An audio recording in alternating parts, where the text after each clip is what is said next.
আসসালামু আলাইকুম এভরিওয়ান। বহুরূপী ভালোবাসা গল্পের 15 নম্বর পার্ট। তো চলো বেশি কথা না কইয়া গল্প শুরু করা যাক। কিছুক্ষণ পর পিচ্চি মেয়েটা দরজা দিয়ে বের হলো। পিচ্চি মেয়েটার পিছনে আমি রিমিকে দেখে একটু অবাক হলাম। তবে রিমির চেহারা আগের থেকে অনেকটাই পরিবর্তন হয়ে গেছে। আগেও চশমা পরতো না, এখনো চশমা পরে। রিমি লাল রঙের একটা শাড়ি পরেছে, দেখে মনে হচ্ছে ও আবার নতুন করে হয়তো বউ সেজেছে। আজকে 5টা বছর হয়ে গেল, রিমির চেহারা একটুও পরিবর্তন হয়নি, বরং ওর চেহারা আরো বেশি সুন্দর হয়েছে। পিচ্চি মেয়েটা আমার সামনে এসেই বলল, ইনি আমার খালামণি, আপনাকে পরিচয় করিয়ে দেব কি? পিচ্চির কথা শুনে হাসি দিয়ে বললাম, তার আর দরকার নেই, তুমি গিয়ে খেলা করো, ঠিক আছে? বাকিটা আমি দেখে নিব। আমার কথা শুনে পিচ্চি মেয়েটা একটু দূরে গিয়ে রিমিকে উদ্দেশ্য করে বলল, খালামণি আমি উপরে যাচ্ছি, তুমি তাড়াতাড়ি কথা শেষ করে উপরে আসো। আর আম্মু আসবে কবে? পিচ্চির কথা শুনে রিমি শুধু বলল, আচ্ছা মা ঠিক আছে, তুমি উপরে যাও, আমি আসছি। তার মানে এটা রিমির মেয়ে না, এটা ওর বোনের মেয়ে। কিন্তু ওর বোন তো পালিয়ে গিয়েছিল অন্য কারোর সাথে, এখানে আসলো আবার কবে? এটাই তো বুঝলাম না। থাক, আমার এত কিছু জেনে লাভ কি? আমি এখন এখান থেকে যেতে পারলেই হলো। রিমি আমার সামনে দাঁড়িয়ে বলল, এই ছেলে, আপনি আপনার মালিককে কল দেন তো, আপনার মালিকের সাথে আমার কথা হয়েছে, তিনি বলেছেন সময় মতো খাবার পাঠিয়ে দিবে, কিন্তু এখন 5টা মিনিট লেট। এখন যদি আমার বাসায় মেহমান এসে যেত তাহলে কি হতো? দেন তো আপনার মালিককে কল, আমি ওনার সাথে কথা বলতে চাই। আমি মাথা নিচু করে বললাম, সরি ম্যাডাম, এমন আর হবে না, আমরা তো আমাদের নিজেদের গাড়ি নিয়ে এসেছি, এজন্য একটু জ্যামে পড়েছিলাম, এজন্য রাস্তায় একটু আটকে গিয়েছিলাম, প্লিজ আপনি স্যারকে কিছু বলবেন না, পরের বার থেকে এমন আর কিছু হবে না। রিমি আমার কথা শুনে চুপ হয়ে গেল। ও আমার দিকে একধারে তাকিয়ে আছে, হয়তো আমার কণ্ঠ একটু হলেও আন্দাজ করতে পারছে, এজন্য আমার দিকে তাকিয়ে আছে। আমি এবার বললাম, ম্যাম আমার বিলটা দিয়ে দিলে বেশ ভালোই হতো, আমাকে এখন যেতে হবে, প্লিজ ম্যাডাম আপনি একটু মানিয়ে নেন। এবার রিমি আমার চোখের দিকে তাকিয়ে বলল, আপনার মাস্কটা একটু খোলা যাবে, আপনাকে কেমন যেন চেনা চেনা লাগছে। আমি বললাম, সরি ম্যাডাম, এমনটা বলবেন না, আর তাছাড়া আমি এখানে ডেলিভারি করতে এসেছি, নিজের কাজ নয়, এজন্য আমি এটা করতে পারবো না, প্লিজ ম্যাডাম আমার সময় আর নষ্ট করবেন না, আমাকে এখন যেতে হবে, আপনি একটু বোঝার চেষ্টা করেন। রিমি আমার হাতে টাকাগুলো দিয়ে বলল, আপনাকে কিছু বললে কি রাখবেন? আমি রিমির দিকে চোখ তুলে তাকিয়ে বললাম, বলেন কি বলবেন। হঠাৎ করে কর্মচারী ছেলেটা এসে বলল, রিফাত ভাই আমার এখন যেতে হবে, স্যার বলেছেন আমি যেন গাড়ি নিয়ে চলে যাই, আর আমাদের অন্য জায়গায় যেতে হবে, স্যার বলেছেন আপনাকে নাকি উনি ঠিকানা দিবেন, আপনি ওখানে চলে যাবেন। তাহলে কি আমি যাব গাড়ি নিয়ে? ছেলেটার দিকে তাকিয়ে বললাম, তুমি আমার নামটাও জানো না, আর এভাবে হঠাৎ করে কারোর সামনে আমার নাম নিয়ে ডাকবে না, নইলে কিন্তু আমি কি করব জানো তো? ছেলেটা ভয় পেয়ে বলল, সরি স্যার, আর এমন হবে না। আমি বললাম, স্যার বলতে হবে না, ভাইয়াই ঠিক আছে, এখন যাও, আমি আসছি। আমার কথা শুনে ছেলেটা গাড়ি নিয়ে চলে গেল। রিমি আমার দিকে মায়াবী দৃষ্টিতে তাকিয়ে বলল, কেন তুমি আমার সাথে এমন করলে? আমার কি এতই দোষ ছিল? রিমির কথা শুনে আমি বললাম, আপনার হয়তো কোনো জায়গায় ভুল হচ্ছে ম্যাডাম, আচ্ছা আমি গেলাম ম্যাম, আর আমরা যে কোনো মুহূর্তে আপনাদের সেবায় নিয়োজিত। এই কথা বলে আমি পিছন ফিরে হাঁটতে লাগলাম। হঠাৎ করে পিছন থেকে কে জানি আওয়াজ করে বলল, রিফাত তুমি একটু দাঁড়াও, আমার তোমার সাথে কথা আছে। আমি তাও পিছনে ফিরে তাকিয়ে দেখলাম না, আমি আমার মতো করে হাঁটতে লাগলাম। আবার পিছন থেকে আওয়াজ আসলো, রিফাত আমি তোমার মায়ের সমান, আজকে যদি আমি তোমার মা হতাম তাহলে কি আমার কথা তুমি ফেলতে পারতে? এবার আমি পিছনে তাকিয়ে দেখি দূর থেকে রিমির আম্মু দাঁড়িয়ে আমাকে উদ্দেশ্য করে এই কথাগুলো বলল। রিমির আম্মু আমার কাছে এসেই বলল, তুমি বেঁচে আছো বাবা, আর আমাদের বলা হয়েছে তুমি মৃত। আমি বললাম, আন্টি আমি শুধু আপনার কথা শুনে দাঁড়ালাম, আর তাছাড়া আমি মৃত নাকি জীবিত তা দিয়ে আপনি কি করবেন?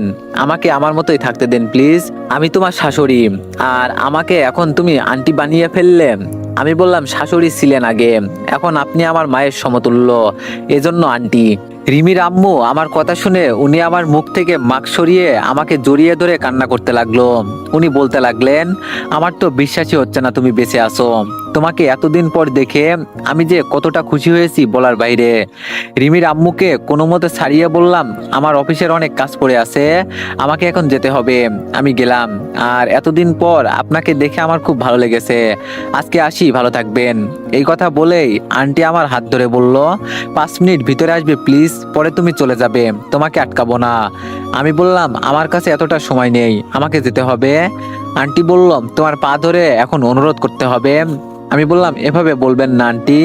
রিমির আম্মু আমার হাত ধরে টেনে ভিতরে নিয়ে যেতে যেতে বলল, তাহলে এসেই গেলে আমাদের বাসায়। হঠাৎ করে আমার নজর গেল রিমির দিকে। রিমির চোখগুলো কেমন যেন লাল হয়ে আছে, দেখে মনে হচ্ছে ও যেন অনেক কান্না করেছে।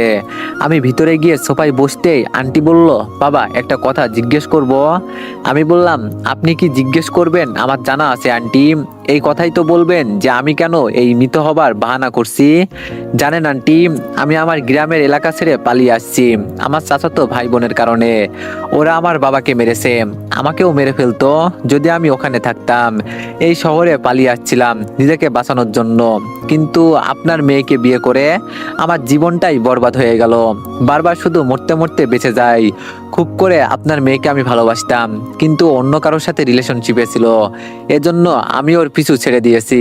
আর কত বলেন, আমার আর ভালো লাগছিল না। তারপর নিজেকে নিজে শেষ করতে ঘুমের ওষুধ খাই।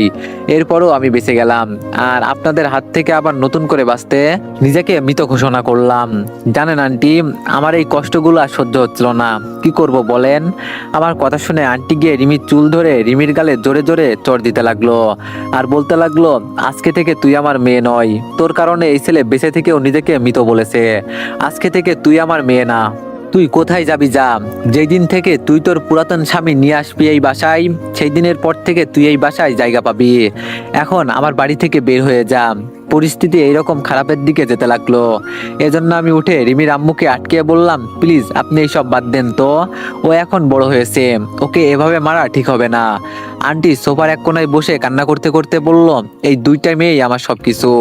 একটা মেয়ে পালিয়ে চলে গেল, ওর আশা বাদ দিলাম, কিন্তু ও কি করলো? যদি ছোট মেয়ের মতো পালিয়ে যেত, তাও তো বলতাম ভালোবাসার মানুষের সাথে পালিয়ে গেছে, মনটা তো একটু হলেও বুঝতো। কিন্তু আজকে ওর কারণে তোমার এই অবস্থা। ওকে এটা চিন্তা করে নাই বিয়ের পর তার স্বামী একমাত্র সবকিছু? নইলেও এমন কেন করলো তোমার সাথে? এই কথা বলে রিমির আম্মু কান্না করছে। আমি মনে মনে বললাম, সত্যি রিমির আম্মু অনেক ভালো একটা মহিলা। উনার মতো মানুষ আমি আজ পর্যন্ত দেখি নাই। হঠাৎ করে রিমি আমার সামনে এসে আমার পায়ের কাছে বসে দুই হাত দিয়ে আমার পা জড়িয়ে ধরে কান্না করতে করতে বলল, আমি আমার জীবনে অনেক ভুল করেছি। আমি আপনাকে কষ্ট দিয়েছি, জানি এই অপরাধের ক্ষমা নাই আমার। তাও বলছি, আপনি আমাকে মাফ করে দেন। আমার এইরকম ভুল আর কখনো হবে না। আমি জানি আপনি আমাকে ফিরিয়ে দিবেন না, কারণ আমি আপনার বিয়ে করা বউ। জীবনে যাই করেছি, দরকার হলে আপনি আমাকে শাস্তি দেন। এই 5 বছরে আমি আপনার জন্য অনেক কান্না করেছি। আমি জীবনে আর কখনো আমার সাথে কারো জীবন জড়াতে চাই নাই, এজন্য আজ পর্যন্ত আমি বিয়ে করি নাই। আজকে আম্মুর জোরাজুরির কারণে ছেলেপক্ষ আমাকে দেখতে আসছে, তবে এমনটা আর হবে না। আমি আপনার সাথে চলে যাব।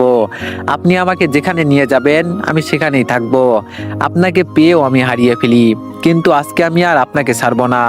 আপনি যাই করেন না কেন, আমাকে আপনার সাথে নিয়ে যান। দরকার হলে আপনি আমাকে ইচ্ছা মতো মারেন, তাও আমি আপনার সাথেই যেতে চাই। প্লিজ আপনি আমাকে মাফ করে দেন। রিমির সাথে আন্টিও পাশ থেকে বলল, যদি দরকার হয় তুই এক পেয়ে সারাদিন দাঁড়িয়ে থাকবি, তাও তুই তোর স্বামীর হাত ছাড়বি না। আমি তোর জন্য আর অনুরোধ করতে পারবো না, যা করার এখন তোরই করতে হবে। এই কথা বলে রিমির আম্মু চুপ হয়ে গেল। রিমি আমার পা এমন ভাবে জড়িয়ে ধরেছে যেন মনে হচ্ছে আমার পা আর কখনো ছাড়বে না, আর রিমি একধারে কান্না করেই যাচ্ছে। আমি এখন কি করব এটাই বুঝতে পারছি না। রিমির হাত টেনে ধরে বললাম, আমাকে প্লিজ ছাড়েন, আমার যেতে হবে। আমার কথা শুনে রিমির আম্মু দাঁড়িয়ে রিমিকে বলল, তুই এই এক কাপড়ে তুই তোর স্বামীর সাথে ওর বাসায় যাবি। যেদিন তোর স্বামী তোরে মেনে নিবে সেই দিন তুই এই বাসায় আসবি, তার আগে নয়। এই কথা বলে রিমির আম্মু আমার কাছে আসলো, আমার মাথায় হাত দিয়ে বলল, আমার মেয়েটাকে একটা সুযোগ দাও প্লিজ। আমি আমার মেয়েকে প্রতি রাতে কান্না করতে দেখেছি তোমার জন্য।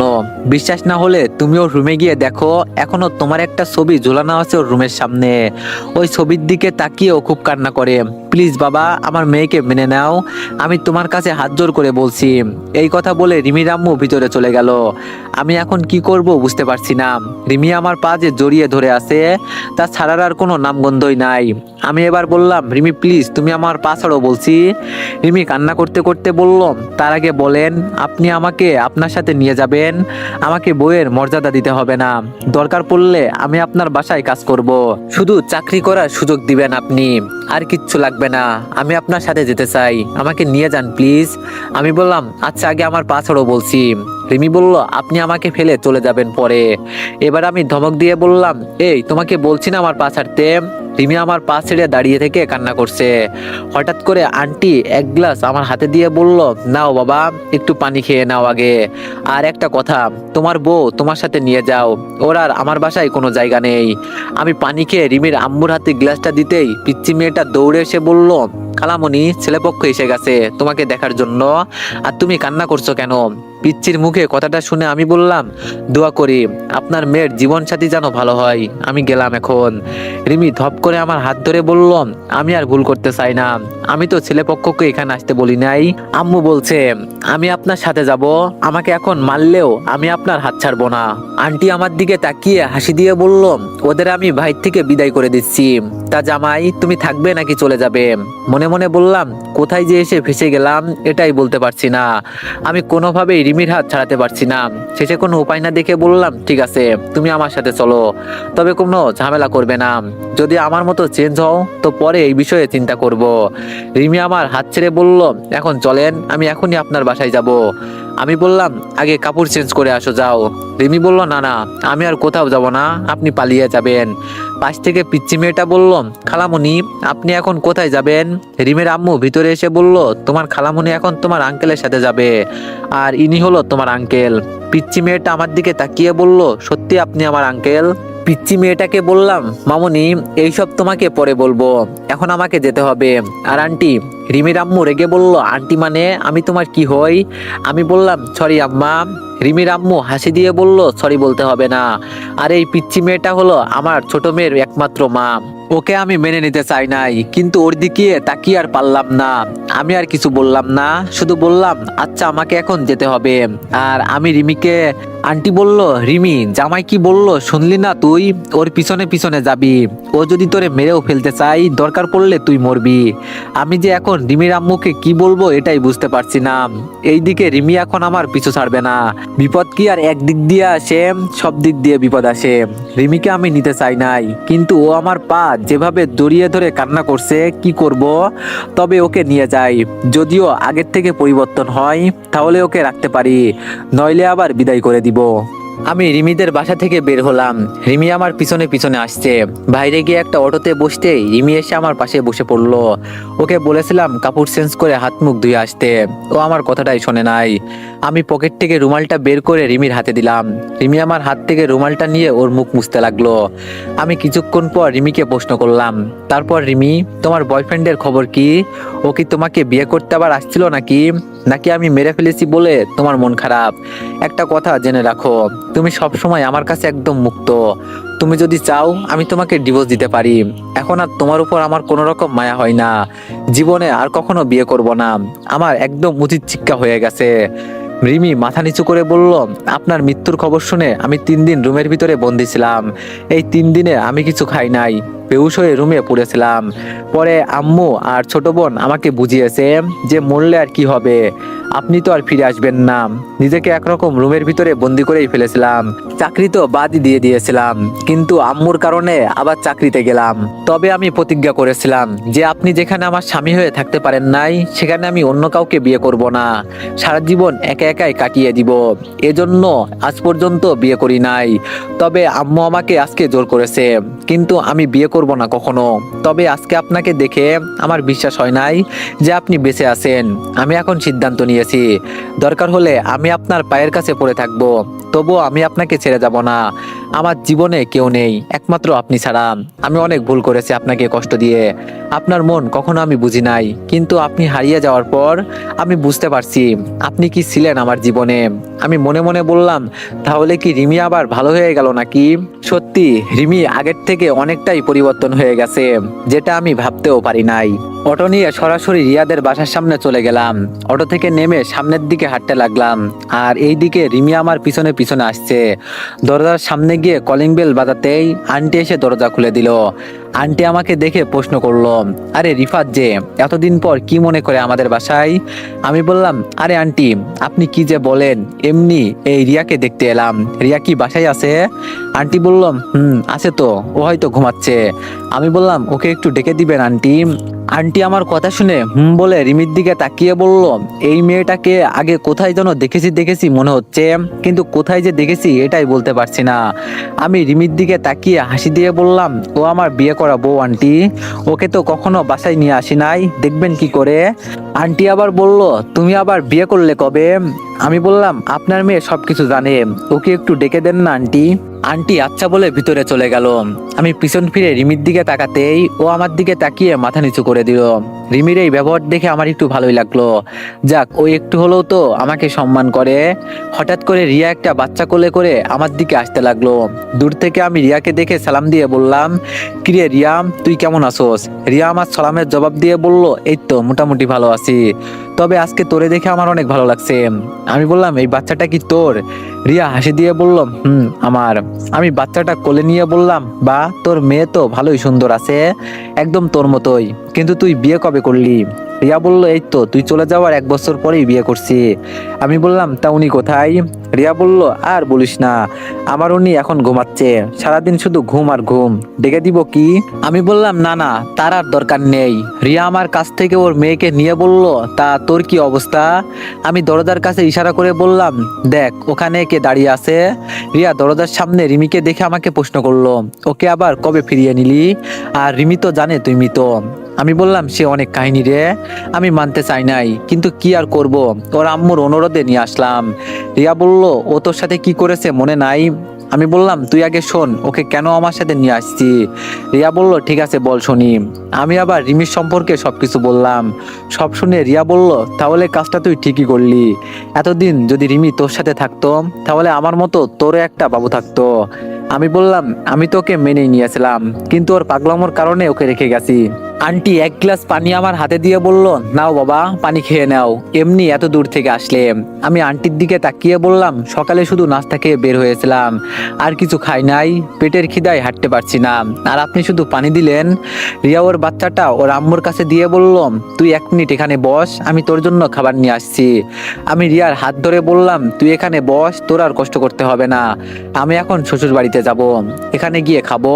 এখানে আসলাম তোরে দেখতে, অনেকদিন পর তোরে দেখি না। রিয়া বলল, রিমিকে ভিতরে আসতে বল না। আমি বললাম, না, ও দরজার কাছে দাঁড়িয়ে আছে, ওখানেই দাঁড়িয়ে থাক, এমনি ওর মন খারাপ। রিয়া বলল, ঠিক আছে, তোর যা ইচ্ছা হয় তুই তাই কর, এখন কি চলে যাবি নাকি? আমি বললাম, যেতে তো হবেই। রিয়া বলল, আজকে আমাদের বাসায় থেকে যা। আমি বললাম, না রে, অন্য একদিন আসবো, তবে তুই আমাদের বাসায় যাবি কিন্তু। রিয়া বলল, সময় পেলে যাবো যা। আমি বললাম, আচ্ছা ঠিক আছে, আমি তাহলে উঠলাম, আমাকে এখন যেতে হবে। রিয়া হাসি দিয়ে বলল, মাঝে মাঝে তোর রেস্টুরেন্ট থেকে খাবার অর্ডার করতে হবে, যাতে তোরে দেখতে পারি। আমি রিয়ার দিকে তাকিয়ে বললাম, তোর ইচ্ছা, তবে পরে আমি আর আসবো না, অন্য কাউকে পাঠাবো। রিয়া বলল, মার খেতে চাস না তুই শালা? আমি বললাম, তুই আমাকে মারতে পারবি বুঝি?